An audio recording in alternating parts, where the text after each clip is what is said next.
Hello, everybody. My name's James. Welcome to the second of three Clash of the Correspondents this week. And I'm not sure if we've done this before, but it's top versus bottom. Let me introduce you to our Arsenal correspondent, Adam Pritchard. How are you, mate? I'm doing all right, thanks, James. Good man. And our Southampton correspondent, Matt Samuels in. Hello, Matt. Hi, how you doing? I'm good, thanks, mate. I don't know if we've done first v 20th before. We've definitely never done it and had both be depressed when it's about to start. Adam, does it feel like you've blown it? It feels bad. I think blown it is kind of like it has an implication that we should have won it, if that makes sense. But I mean, after the result, obviously against West Ham, I felt really quite down and disappointed, more so than I think I did when we lost to City at home. Because I think in that game, which was probably the other biggest kind of slip up we have had along the way, I suppose. In that game, I think you could put a lot down to the fact, obviously, City are a great side, and some of the goals we conceded there were down to individual errors. But this one felt like we were 2-0 up after 10 minutes and just somehow managed to let it slip away. So yeah, I felt pretty deflated, that's for sure. Is it the manner as much as anything? Like if I'd said to you prior to Liverpool and West Ham, you're going to draw both of these, but say you come down from 1-0 down in both of them and get 1-1s, is the feeling completely different to what's happened? Yeah, I mean, the manner of it is always going to impact how you feel. And I mean, I thought before the game at Anfield, a point would be, I would have taken it. So the result in of itself isn't really too bad. I think if you had told me we would draw away to West Ham, given their league position and the fact that they were missing a few kind of, a few semi-regular starters, and they had just had a game in Europe on Thursday, I would have been disappointed. And then the manner just really compounds it all. You should never be throwing away a lead if you're 2-0 up after just 10 minutes, unless you get a man sent off. I think in pretty much any circumstance, that's inexcusable, really. Who's to blame? Or is there blame? It's a good question. I don't know if anyone in particular is to blame. It just seems to be a kind of, it's like compounding loads of different factors. I think the big things are the Saliba injury firstly, and then Zinchenko on top of that has just come at a really, really bad time. Obviously is indicated by the results. And then that forces us to sort of play in a slightly different way, limits our substitution options that we have as well. Obviously with Tomiyasu being injured, there's little we can really do to change things up from a defensive perspective. And yeah, that just has such a negative impact on the team as a whole. And I think there have been some issues with Arteta's substitutions that, I mean, when things aren't going as well, you can always kind of pick at little things. I think the changes that we made at Anfield, I think certainly had a big impact on the result. And I think there are just some things that he's starting to do that are, I suppose, sort of slipping back into old bad habits that he had. Okay. Matt, as a neutral, how do you see it at the moment? Do you feel like Arsenal have kind of blown their chance, or is it still? So. It almost feels like people are looking at going, "Oh, City will win it now," but reality is Arsenal have played a game more and are 4 points clear. Yeah, exactly. It's absolutely. If you draw at City, Adam, did it still very much you draw at City, win the other games, you win the title? That's not as simple as that. But Matt, how do you see it? Yeah, I still think Arsenal are well in it. I mean, we'll come on to it later, but you'll get 3 points this weekend. And I think that City game, yeah, fair enough. If you go there, you get a draw, like James says, you can still go on and win it. Even if you lose, I don't think City win every game between now and the end of the season, for instance. So there's still going to be twists and turns. And I think you'll be in it right till the end, to be fair. You, Adam? I mean, is that right now? I've pictured you'll obviously expect to win Friday night. You win Friday night, you come out the Etihad with a point. You're a point clear effective, right? With City's games in hand, if they were to win them, it's still very much in your hands. At that point, do you think you would be back in control? Or do you now feel like you've got to go there and win? It's difficult. I think the reason why I felt so down after the West Ham game was I thought we had one slip in us. Effectively, we had one result worth of wiggle room.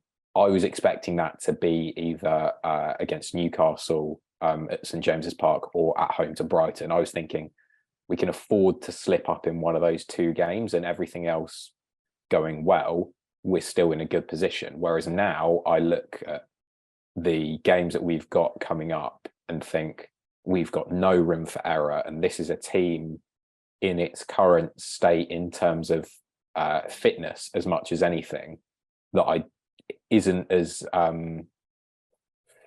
it's just not as stable and as strong as it was prior to kind of Saliba's injury, I think. Can you think of why?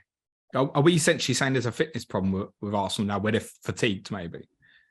I think perhaps there's a little bit of it that. I think the absences at the back limit our ability to kind of keep control in a nice, steady, organised way and build up from the back, and the usual passing lanes, particularly with Zinchenko coming into midfield and sort of freeing up Xhaka a little bit more. And then on the right-hand side, Saliba being able to bring it forward, enable us to play with like a slightly higher line. That has a significant impact on our ability to control games. And I think you saw that perfectly against West Ham, when it almost felt like it was too easy in a way. Like that first 10 minutes, we kind of just blew them away. And then the first sort of 20, 25 minutes, really, we had a good amount of control. And I think with Rob Holding, someone who he's a perfectly fine, adequate Premier League standard defender, but he's not of the quality in which you would want him to start week in, week out for a team that's challenging for the title. And I think that's evident in his limited kind of passing ability, and his he feels quite skittish when he defends, both with and without the ball. Skittish? That feels like it should have an H in there rather than a K. That might be a bit harsh, but yeah, he's quite frantic at times. He's always trying to be proactive and on the front foot, and I don't think that necessarily matches up with his ability, really, to be blunt about it. Yeah, I think playing out from the back has become more of a problem down that side of the pitch, isn't it? It's fair to say. No, you're right. I jest. He actually is a very, very capable understudy centre back. It's a drop off, isn't it? Yeah, and that's natural, and that's not to blame the squad building necessarily, or to blame Holding in particular. It's like if you break up what has probably been, in my opinion, the best centre back partnership in the Premier League this season, you're obviously going to experience a drop off. It's just happened at the worst time, really. Matt, Adam's got third world problems, mate. What about your team, mate? I think I know what's coming, but how much chance do you give yourselves of getting out of this mess? None. Genuinely none. Yeah, if I said none. to you percentage of Southampton staying up, you would say to me 0. It can't be that bad, can it, mate? You're 4 points adrift.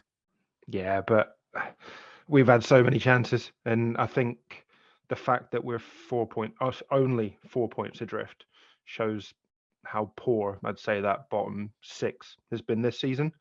But after what I saw at Palace, no chance.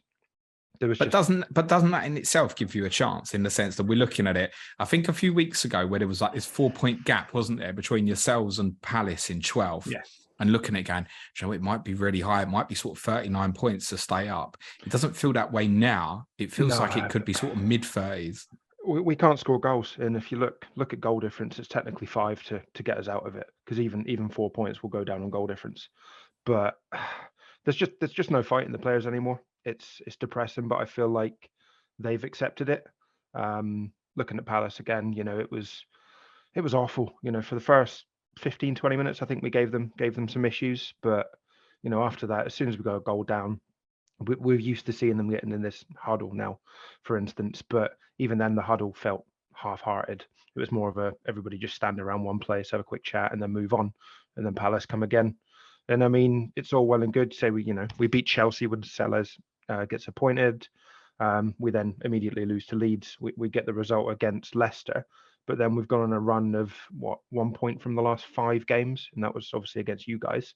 So we've played No, exactly. Dr. Tottenham, as you keep saying, but I keep finding their way in there.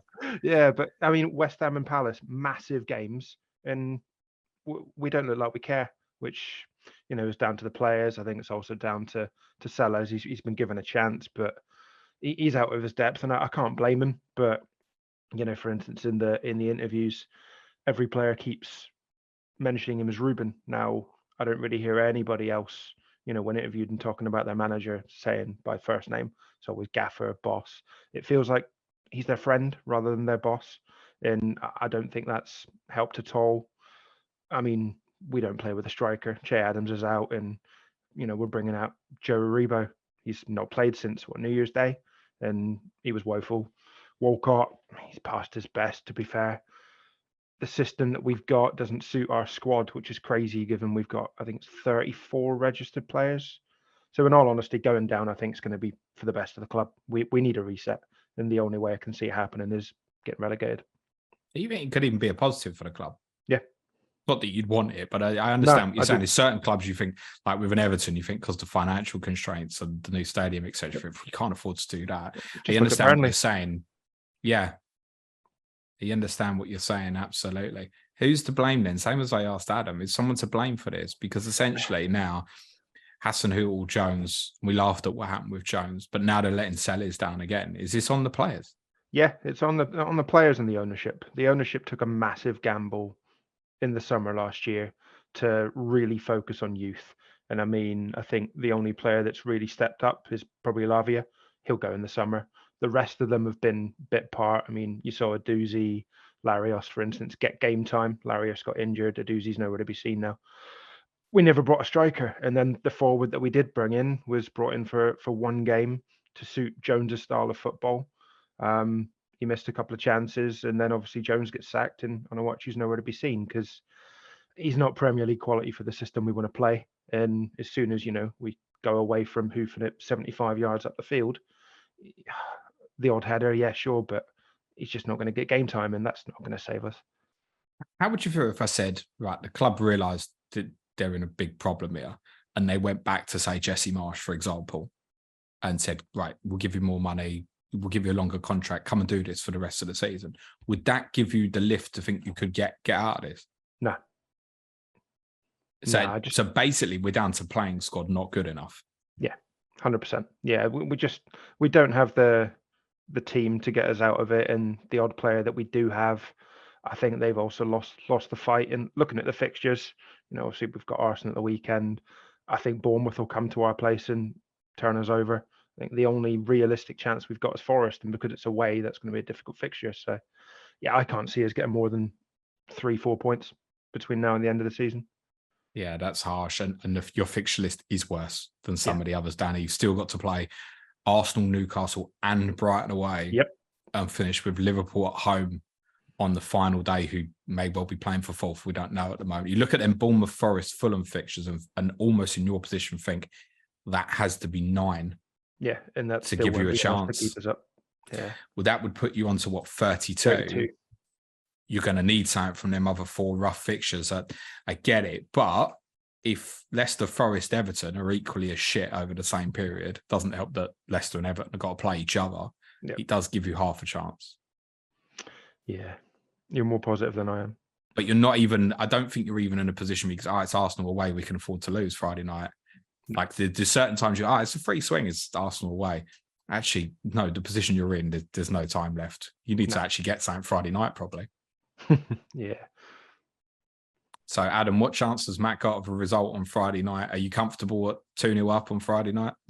I'm not comfortable until the final whistle's gone and we've got all 3 points, to be honest. That's the stage of the season we're at, and my kind of speaks to my emotional state as well, really. I mean, obviously I'd hope, and I do think, if I'm being rational, that we should comfortably win on Friday, but you can just never tell. Sometimes the most dangerous teams are the ones that have got nothing to lose and just come at you swinging, and Theo Walcott might play, and then there's the narrative there that he'll grab a goal. I would think, rationally speaking, we should be able to comfortably win this, but I'm a little bit wary of putting too much stock in that. Can you see them getting out of this, Adam? Honestly, no, I can't, and it just kind of speaks to everything that you both of you guys were just saying there. I think there are a couple of good players in that squad, but Ruben Selles is just untested as a manager, and I don't think he has got the he doesn't appear anyway, from what I've seen, to have the tactical flexibility to kind of think his way out of this mess, and the kind of depth in quality of the squad, certainly in terms of proven Premier League players, isn't there that they can kind of just do what you think a club like Leicester might be able to do, where they've just got enough quality in the squad to kind of drag their team out of it. I just don't see that for Southampton, unfortunately. I was at the 3-3 draw, obviously, Matt, and you could tell the vibe, actually, that the fans seemed, I was going to say jolly is not correct, but certainly behind Selles. They were singing his name quite a bit throughout the game. Has that vibe changed now then? Like, would you be happy if you go down? Are you happy if they appoint him full time? Is that like a complete no? Yeah, no, I can't see it happening. You can tell he's out of his depth, and I mean, as Adam pointed there, tactically, he's just sticking to what he knows with this whole Southampton playbook, and it's not working. And when it's not working, we're just doing like for like swaps. And even, at the weekend, the only player in the second half that looked like scoring was Alcaraz. And what does he do? He takes him off. So I can't see it. And I think the fans are almost accepting of it now. There's been games at home recently where, the players get booed off, or, people are, cursing and swearing after the first half an hour. Didn't really happen at Palace. As soon as we went 1-0 down, there wasn't really any murmurs, and it was almost like both ourselves and the players at the end accepted it. No one really looked too distraught by the fact that we just lost 2-0. So yeah, I think the general vibe around the entire club is we're done, and we need it to be. You mentioned Theo Walcott potentially being past his best, and it reminded me that it got me thinking of a goal he scored at the Emirates very recently in a midweek game in the 2021 season, where Arsenal were in a really bad spell and you were in a really good spell, Matt. And I remember a lot of people tipping you to go to the Emirates and win that night. I think you might have had 4 on the bounce defeats or something. Adam, it was a really bad period at the time. And it's interesting, actually, that both of you still have a number of players who played that night, but it doesn't feel like it. Like looking at yours, Adam, with like Gabriel playing, Tierney, Saka, Rob Holding played. And for yourselves, Matt, you've got the likes of Ward-Prowse, Walcott, Bednarek played for you. Why has it changed so massively, Adam? Take it back to a positive for Arsenal from that period where I think people were very much questioning that Arteta should go, right?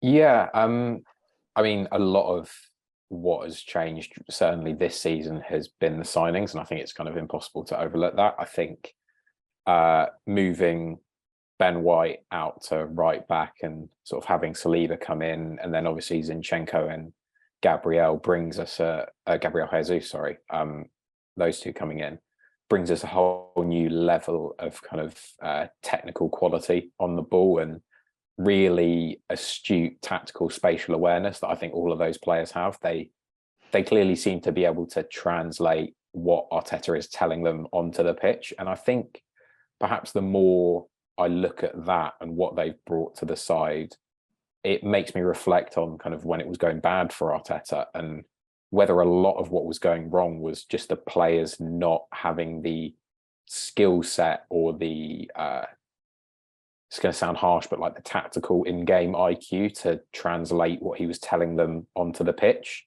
And maybe that's slightly his fault as well, that he was trying to coach something that was too complicated for the players he had. But I think that is certainly a large part of why it was going wrong. And now what has improved is that we now have the players of the quality and the suitability to play the way that the coach wants to play. It sort of felt like, certainly when we were running out Aubameyang and Lacazette, those guys are just, can you imagine them in the Arsenal side now? Like, not even just an ability level, but like the kind of way they play, it would just never happen, really. Was Southampton a bogey team for you, Adam? It sort of feels like they are. Like, obviously the draw at St Mary's sort of this season, earlier in the season, it sort of felt like one of the first stumbling blocks that we had, when people were still like, oh, how serious are Arsenal really in this title race? And that draw was a very underwhelming performance from the perspective of it felt like we wasted a lot of chances and that we probably could have won it if we were more clinical. And that was when a lot of people were like, oh no, here we go, it's just Arsenal, they're not really serious title contenders, and this is kind of an example of that. But I always go back to, I think it was a Boxing Day game, I don't know how many years ago it was, but it's probably sort of 6 years ago or so, and I think it was Cuco Martina scored an absolute worldie of a half volley from outside the area 4-0 to take you 4-0 up. 4-0. Yeah. And that was that was the opening goal, if I remember correctly. Yeah. I have that like kind of emblazoned in my memory when I think of Southampton Arsenal games. So yeah, perhaps that's putting a slightly negative perspective. You'll feel better about it when I tell you that Shane Long scored twice, Adam. I'm not sure if that does. Did Mustafi play that game? I'm sure he did. I'll have a quick look for you. No. Oh, he didn't. He didn't start. No, Monreal, Koscielny, Mertesacker, and Bella in the back four. That was from 2015. So, Matt, there is some good historical results. Actually, looking at the last 6 between you in all comps, you've won 2, Adam's won 2, and there's 2 draws. But you're not giving yourself any prayer, are you? Nah, not a chance. I mean, yeah, I remember I also went to the Emirates when Forster pulled off 18 saves, and we somehow came away with a 0-0. But I just can't see it happening on Friday. I think Arsenal have got too much. Your tactical analysis, as you said, just the way that you kind of play through the press and you can get in behind. As soon as you're in behind us, you're going to probably get 2 or 3 at least comfortably in those positions. I think our one benefit potentially will be the fact that Maitland-Niles is obviously unable to play. So hopefully we'll actually see Walker-Peters playing right back where he should. You say benefit? You did, didn't you? Yeah, 100%. Because Perot will play left back. And I mean, I feel sorry for Walker-Peters because he's exceptional. And for some reason, he's been put in a position where he's not comfortable on the left. He always has to cut back in on his right just to accommodate Maitland-Niles being right back. We've got a perfectly decent left back in Perot. Defensively, yeah, sometimes he's a bit iffy, but he's probably been our second best player this season behind Lavia. And that says a lot given he's not played every game. I must say, I don't speak for Carl in the sense, obviously, he came through the academy at Tottenham and he played as much at left back in his upbringing as he did as right back, because he is natural that can go on either side. And he's a very good 1v1 defender, which I think helps him in that essence. But now you pulled it up, I think it does bring on to the FPL conversation, because I'd been using this suggestion that Maitland-Niles, well, it's not suggestion, he's definitely not going to play on Friday night, that Perraud coming in might be better for Saka owners. Yeah. So is it a positive or not? I think it's a positive in terms of the fact that we just look so unbalanced at the moment, particularly on either wing. Perraud will probably give us that attacking intent, so we could quite happily get a goal. It would be nice to see both of the forwards getting, both of the wing backs getting forward. But like you say, defensively, Perraud is a little bit hit and miss, so Saka could comfortably get down there. And it may well be that this time people go Saka over Martinelli, because I think Walker-Peters will be able to deal with Martinelli better than Perraud will be able to deal with Saka. Whereas if it was the other way, I think Martinelli would have a field day against Maitland-Niles. Okay, so I'll ask you, Matt, before I ask Adam. Are you free hitting this week? Yes. Which 3 Arsenal players rather than how many Arsenal players? Saka, Martinelli, and Jesus. So the 3 offensive. Yep. Adam, free hitting this week? Nope. Okay, what you got, Arsenal? I've got 3 Arsenal players, so I've got Jesus, Saka, and Martinelli. So the same 3. And you lucky. Are they the best 3 then, Adam? Yeah, I think so. At this precise moment, I think obviously a lot of people kind of, and myself included, moved out Martinelli for Odegaard and made that move a couple of months ago, maybe, and haven't gone back to Martinelli yet. And I think now with Jesus back in the team, I think it's just the time to pull the plaster off. And I'm I'm pretty comfortable to carry through 3 attacking Arsenal assets from now until the end of the season, unless there's some sort of worry about Jesus's injury flaring up and his minutes being managed like for the rest of the season, which I don't think there will be. But yeah, I think they're the best 3 to have at the moment. Certainly over any defensive assets whilst Saliba is out. Okay. I think most free hitting this week will probably go almost definitely Martinelli. Almost feels like probably the best one at the moment. Then I think Saka. I'm favouring Odegaard over Jesus at this moment, Adam. Thoughts? I'm debating the same thing. I suppose it depends how what other players you want to include. I know a lot of people are looking at Solanke and Watkins potentially as well on the free hit. And then there's Harry Kane that I think a lot of people want to cover from an ownership perspective.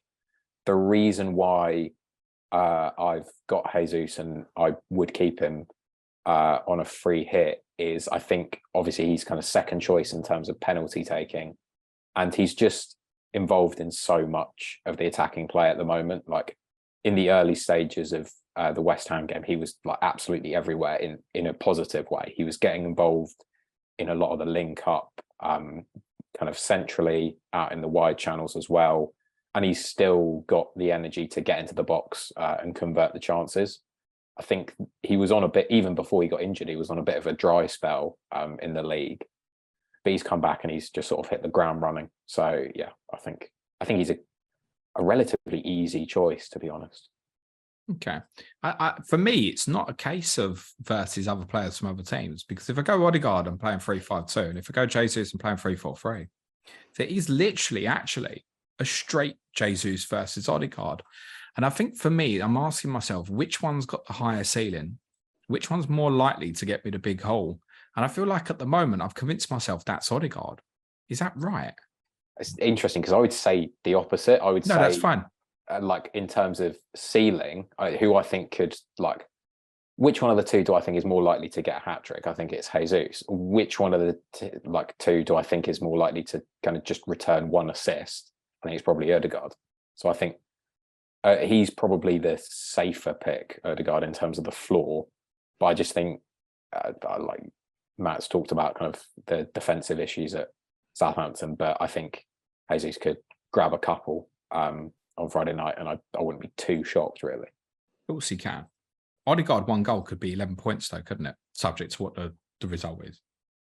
Yeah, no, that's true. And I suppose there's also not that you're thinking at it from this perspective, but I think Odegaard's probably got a higher ownership as well amongst like non-free hitters, I would think.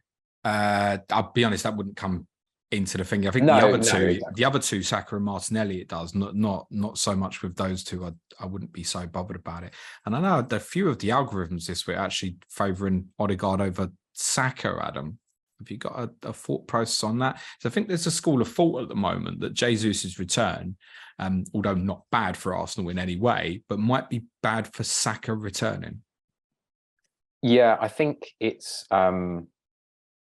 I think that's a fair point, and I think from an FPL perspective, he is slightly underwhelmed over the last couple of weeks. But we're not too many games away from him scoring a brace, and I know that he was benched kind of surprisingly relatively recently as well. So I think there's a bit of people kind of trying to spin their own narrative with Saka. Like I've seen a few suggestions that he'll be taken off penalties or he'll be benched, and I just don't see that. He's had a couple of games where he's been sort of 7 out of 10 as opposed to what he's been for the rest of the season, which is kind of 8, 9, 10 out of 10 really in terms of performances. So yeah, I've got no thoughts of removing him, and if I was on free hits, I wouldn't overthink it really. I think he's just a simple choice. So rank them. If you could rank the 3 we're going to go with in terms of priority.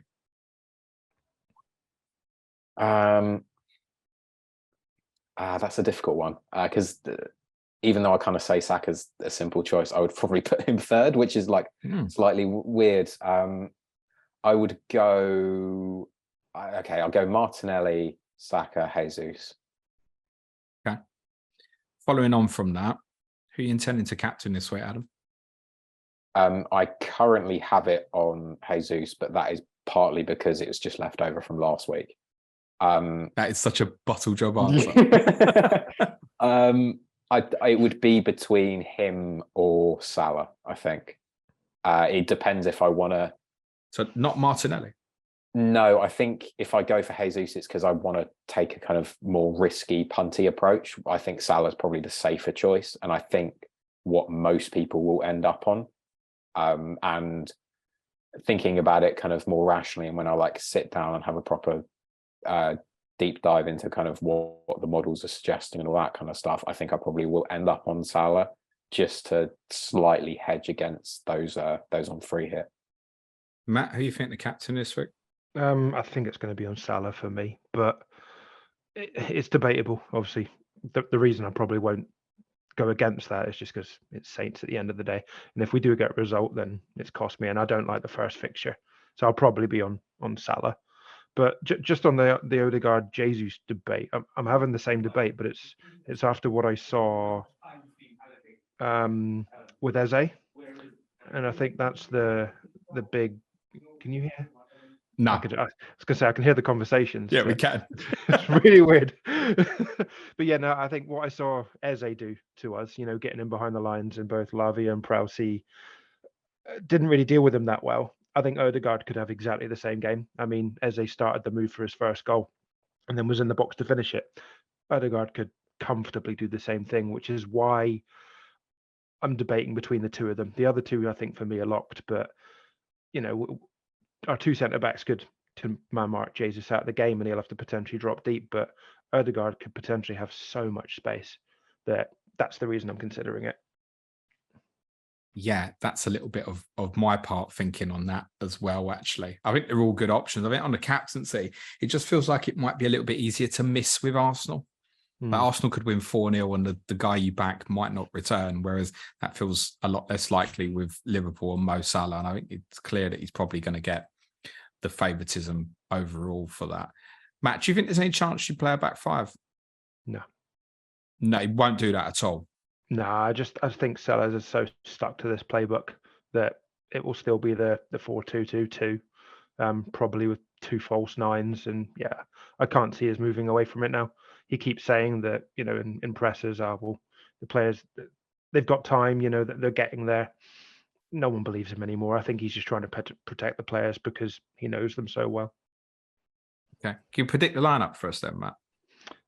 I expect it'll probably be Walker-Peters right back, Bednarek, Bella Kotchup, centre back, Perot left. It'll be Prowse and Lavia. I'd like to then see probably Alcaraz, Sulemana, and then it'll most likely be Walcott and maybe El Yanusi. Again, I can't see us going with a forward because the only fit one really is Che Adams. What have you made of Sulemana? I think he's had his moments. Against Man City, I think it showed. He had that big chance for the breakaway. Yeah, exactly. It showed, I guess, that he's still young and perhaps doesn't have the confidence in himself. He's better. I've seen from being at home, he's better playing out wide. He's better running at players, and he can certainly take them on. And he caused Palace all sorts of problems for the first 20, 25 minutes in the game. As soon as they kind of figured that out, they put two on him and then he was isolated. But for instance, if he stays with us in the Championship, I think he could have an exceptional season, similar to, say, Teller, who obviously went to Burnley on loan and it's been brilliant. And I think Sulemana probably needs something like that because there's certainly a player in there. I just think he needs to be molded by, a manager that kind of can get the best out of him. And the way we're playing at the moment, he's either up top or he's kind of through the middle or he's out wide. I don't think he's had the time to try and develop in the Premier League. He was so lively when he came on against us. He was. Massively. I was like, how have they started without him? That was my first proper look at him. But that was only kind of over 15, 20-minute cameo as well, interestingly. Adam, will it be kind of copy-paste for you, subject to Zinchenko? I think we should say we're pre-recording on Wednesday, but I think at this stage we think Zinchenko's probably going to be fit. Yeah, I would think it would probably be the same lineup as we played against West Ham. To be honest, unless Zinchenko is 100% fit, then I don't think we should play him, I think.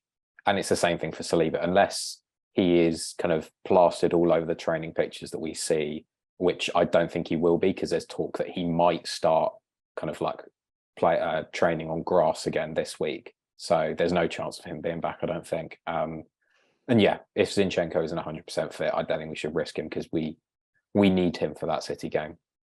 But on Saliba, what percentage of fitness would you be happy with him starting at Man City? 5. If he can walk, I'm happy to have him on there.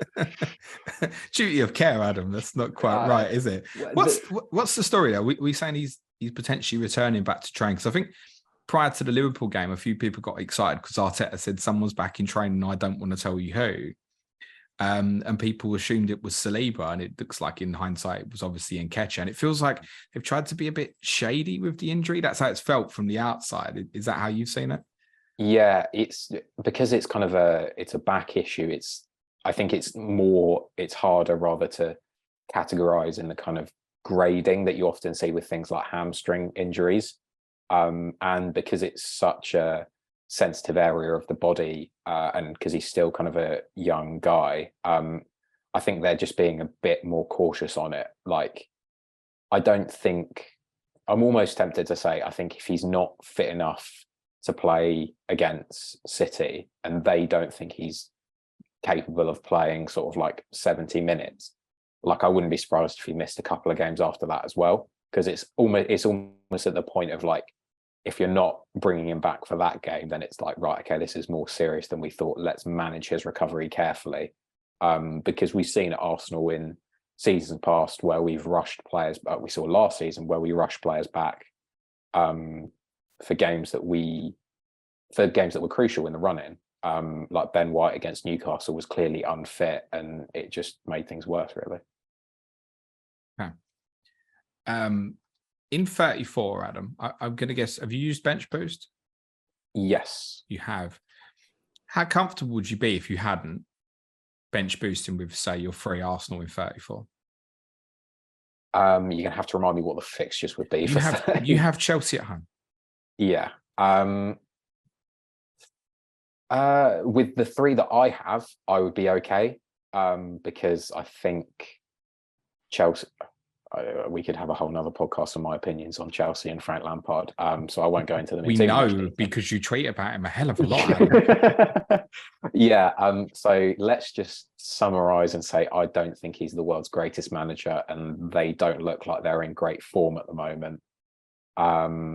So yeah, I would be relatively comfortable with, but certainly bench boosting with 2. With 3, I think maybe it's just me, but I see 3 single game week players and think I probably should have used this when they had a double game week. But I think that would be kind of a unique position for people. I don't think many people will be going into that week with the bench boost in mind and owning 3 Arsenal players.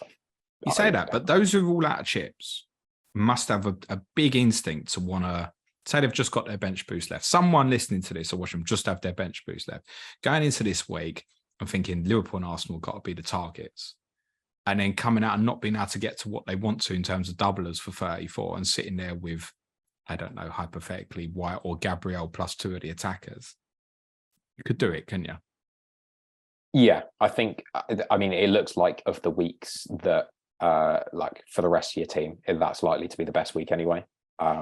So yeah, I wouldn't be too worried about it. I don't think we need to look at Chelsea at home as playing Tuchel's Chelsea of last season, or even Potter's Chelsea. Really, I think this is it's likely to be the lowest moment in terms of that squad's form and quality. So yeah, I wouldn't be overly concerned.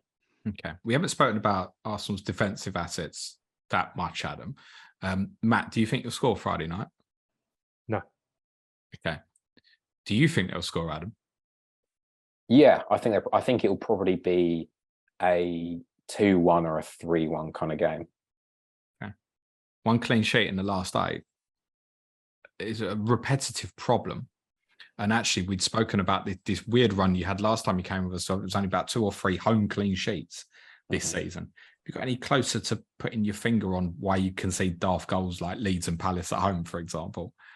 No, not really. I think it's a little bit of a case of what has led us to let these last two leads slip, the 2-0 leads against Liverpool and West Ham, that I think at times we kind of switch off and maybe take things a little bit too easy. We get a little bit too confident, and then teams are quite regularly targeting now, like just bypassing our midfield completely and just like going for the long balls in behind. And especially if Rob Holding will be playing, I can see I don't know, that's why I said Walcott earlier, because he was the first name that sprung to mind in terms of just like a long direct ball over our midfield, completely bypassing them, having him sort of pinned on Rob Holding, running at him in the space and behind. You don't fix this habit of conceding goals, can you win a leg? I mean, if we score more than the opposition, as they say, it won't matter too much. No, I mean, look, I think if we get beaten at City, the chances of us winning the league are very, very slim. And I think if Saliba isn't starting that game, I would give us like a 10% chance of winning, maybe. And to be honest, maybe even like a 20% chance of drawing. That's how crucial I think he is. If you win at the Etihad, is it over? Forget everything else. If you beat Southampton and you win at City, is that it? Is it finished? As in for us winning? Yeah, the title. No, I wouldn't say so, because Newcastle are, even though they suffered a bad result against Villa, I don't think anyone would be looking at that game at St James's Park and thinking that's an easy 3 points. And I think we will need to at least not lose that game. And then Brighton is also going to be a tricky match. So I think those two games are kind of in the back of my mind thinking, yeah, City's the big one that we need to focus on now, with respect to Southampton, obviously. That's at the forefront of everyone's minds, but I don't think we should be overlooking those two games either and assuming that we're going to take 3 points from each. Adam, if you beat Southampton and you beat City, you'll be 10 points clear. Admittedly, having played two more, you could lose at Newcastle and it's not an issue, mate. I just can't, to be honest, I can't see us winning at City. Without Saliba, I really, really can't see that. But he might be back. He might be. I would be surprised if he is. You've basically said if he can put one foot in front of the other, he should start. That's me, though. That's my perspective. I think the physios are likely to have a slightly more scientific and educated point of view. But do you think, therefore, in a weird way, he's worth risking? Would he be worth risking the setback for that night? Yes, I would. If you told me Saliba can start Man City and then not start Man City and be fine, like he's not going to get injured after 10 minutes, but then not play the rest of the games of the season, I think I would probably take that. Because I look at the Arsenal team with Saliba in, and I think I'm not worried about Haaland, but I'm significantly less worried than I am if he's facing up against Rob Holding. Okay, noted. Matt, is there any chance we get to see a returnee for you on Friday night? I know Tino Livramento played for the B team last week. It's probably a little bit soon, I imagine, but that would solve a problem, wouldn't it? Yep, no, definitely. And I guess we're not going to rush him back. And I think another reason we might, or I don't want us to see him rushing back, is just to remind everybody of how good he is. Because you don't want to sell him, you want him next season. Yeah, just keep him for next season. Exactly. I think he'll be key in the championship. But yeah, it's great to see. It was 355 days, I think, since his injury for him to play that half in the B team. He clearly loves the club at the moment. He stayed after he got subbed with his family, sat in the crowd and watched the rest of the game. But yeah, I think we might see him maybe for the last few games start to be reintegrated back into the squad. But we're not going to rush him. No chance. Okay, Matt. Which three do you think will go down, Matt? I think it'll be us, Forest, and Leeds. Adam, any advance on that? Chelsea are not going down, mate. You never know. Palace might finish above them, so that'd be funny. I really don't know. Yeah, I'd probably agree with Matt, to be honest. Yeah, I think Forest are in serious trouble. I think Everton aren't out of it either. West Ham could get dragged back in. And yeah, I think we assume Leicester might fight their way out of it just due to kind of having Maddison, Tielemans, and the player quality, really. Yeah, I think we should stop assuming that, because his next three are absolutely huge for Leicester. And I think if they do badly over that period, Matt, it keeps them down there essentially. But yeah, I have to be honest and say, no, I can't see you getting out of it. Forest are in a better position than you, and I can't see them staying up at the moment either. Adam, in a word, are you going to win the league? No. You didn't even have to ask that question. You knew that was going to be my response. Matt, do you think they'll win it? I want them to, but I don't think they will. I still think it'd be very, very close. What I would say is, Adam, as far as I'm concerned, if you win next Wednesday night, it's done. I think a draw might end up being an okay result for both teams, which would make it very interesting for the run-in, then puts you in a position where you still feel like you've got to win at St James's and stuff like that. You both got Chelsea at home, and I know we've laughed about them, but it could be a challenging game. You both, more importantly, both got to play Brighton. Yeah, and Brighton might beat both of you. They're not a joke, as we've seen this season. Yeah, it'll be close. I mean, if City beat you next Wednesday, then yeah, it's obviously very much in their hands. And as I keep saying, once you go behind them, you're in trouble, because you know Liverpool fans will tell you they're just a juggernaut at this stage that will just keep winning. But you're capable of winning there Wednesday, and I don't think you should forget that.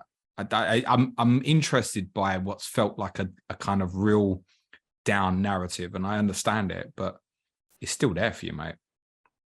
Yeah, no, I agree. I think I'm just like, to be honest, I'm terrified of that City game. Like, I think it's probably, it might be the biggest Premier League game of my lifetime, maybe, for Arsenal. Like, I think, given what's at stake, the quality of the opposition, I think it's certainly up there in terms of like my footballing watching lifetime. And like I said, I'll say it again, Saliba is so crucial for us in that game. And if he's there, I'm a little bit happier. If he's not, and it's Rob Holding, it is what it is, really. Were you back at your game against City recently? Yep. Yeah. I mean, you historically have done quite well against them. I say historically, recent years, you've had some good results against them. Did they look to you like they were at their peak? Yeah, first 40 minutes, I think we played very well. As soon as they got that goal just before half-time, game changed, and yeah, they came out and we couldn't do anything to stop them. I mean, you just got to look at Haaland's bicycle kick, and I mean, nobody's stopping that. And when they get into that kind of form, yeah, we could have easily conceded 5, 6, 7 goals by the end of the game. Matt, I wish you best of luck for the rest of this season. Adam, it's gritty teeth, mate. We'll just leave it at that. Johnny Pringle is going to be on Clash to Correspondents next Thursday to preview the double with West Ham with Chris Stone. We are recording it the morning after the City Arsenal game. He's going to be hungover, man. And then putting it straight out, which obviously, if it goes badly, he might not turn up for. Before that, we've got another Clash to Correspondents for you tomorrow. Liverpool versus Nottingham Forest with Dan Lord and Mark Southerns. Before we let the guys go, Adam, where can everyone follow you on the Bird app, mate? You can find me at 35who, spelled out in letters. And Matt? At CS_wipeout. Correct score prediction, please, Adam. 3-1 Arsenal. Conceding again. Matt? 3-0 Arsenal. Yeah, I don't think you're conceding this one. To be honest, Adam, I'm worried for Saints. I'm not going to tell you anything that Matt already doesn't know. But interestingly, I wouldn't be surprised if Arsenal, Liverpool and Newcastle all won by the same score this weekend, actually. But leave it at that. As I said, COTC, Liverpool Forest coming up for you tomorrow. It just leaves me to say thanks again to Adam and to Matt, and say good luck to Matt. Good luck, Adam. Cue music, please, man child.